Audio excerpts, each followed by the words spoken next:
ये प्रकृति है ना, जीवित लोगों को सपोर्ट करती है। जीवित लोगों का ही सहायता होती है, क्योंकि वो ग्रो अप होते हैं, दे मूवमेंट होता है उनके अंदर, और बहुत सी उनके अंदर हलचल होती है। इसीलिए ये प्रकृति जो बोलती नहीं, जो हम जैसे लगता है कि सुनती नहीं, देखती नहीं, लेकिन ये भी जीवित लोगों को ही सपोर्ट करती है। आपका जीवित होना बहुत ज़रूरी है। अब आप कहेंगे हम सब जीवित हैं। बिल्कुल, दिखने में आप लोग जीवित हैं। जीवित अगर हैं तो जीवित होना बताइए, साबित करिए कि आप जीवित हैं।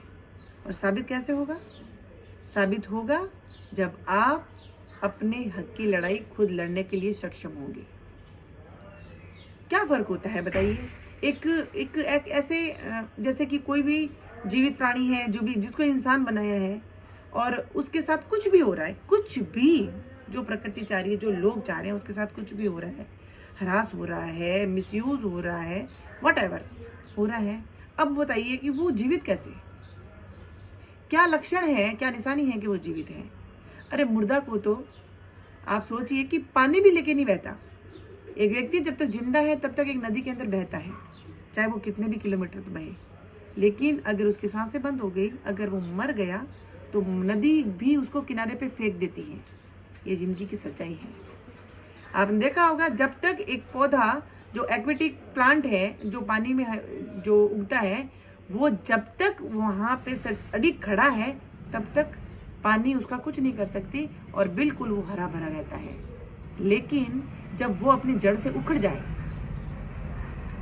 जब एक पौधा भी अपने सांसें खत्म कर दे, तो पानी उसको भी किनारे कर देती है।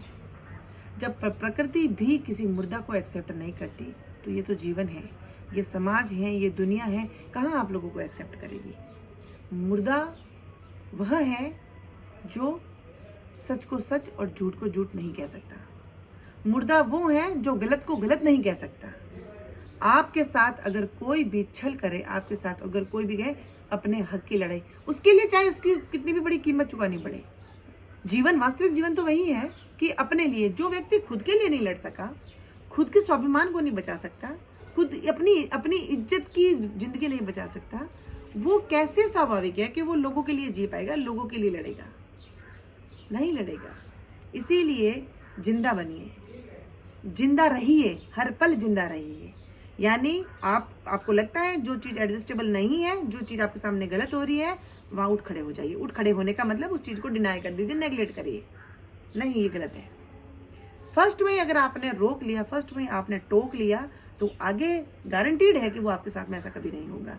लेकिन फर्स्ट टाइम अगर कर दिया, वो बार बार आपके साथ में होगा। इसीलिए अगर जीना है तो जीवित होके जिए, मुर्दा बन के नहीं, लाश बन के नहीं, क्योंकि लाश भी कहाँ बोलती है, और आप भी नहीं बोलते हैं। तो जिंदा है तो कहते हैं कि चीज जिंदा है तो आप किसी के सामने प्रत्यक्ष रूप से आइए, साबित कीजिए कि आप जिंदा हैं, और खुद की लड़ाई खुद लड़ना सीखिए। लोगों पे डिपेंड है कि आप अपनी लड़ाई नहीं लड़ सकते। जो भी एक शायर हैं, जिसने एक शायरी बहुत सुंदर कही थी कि आपके आंसू आप खुद पूछना सीखिए, आपके खुद के आंसू आप खुद पूछना सीखिए। लोग पूछने आएंगे तो सौदा करके जाएंगे। ये बहुत बड़ी बात है। अगर जीवन में आप अपने लिए नहीं लड़ सके, तो आपको कोई हक नहीं है कि कोई दूसरी जिंदगी को आप अपने से जोड़े, क्योंकि जो खुद के लिए नहीं लड़ सकता, वो हरगिज किसी और के लिए नहीं लड़ सकता। इसीलिए ये प्रकृति अगर किसी को एक्सेप्ट करती है तो वो है जीवित, वरना मुर्दा तो मैंने समाज में इतने देखे हैं कि मतलब अगर मैं देखूं कि काश ये जितने मुर्दा लोग मैंने देखे हैं इतने जीवित हो जाए, तो यहाँ का नज़ारा क्या होगा और ये समाज कहाँ से कहाँ जाएगा। इसीलिए मैं तो इस चीज़ों को मानती हूँ, मैं चीज़ों को करती हूँ। इसीलिए आप लोगों से अपेक्षा करती हूँ कि आप भी बोलें जीवित बने।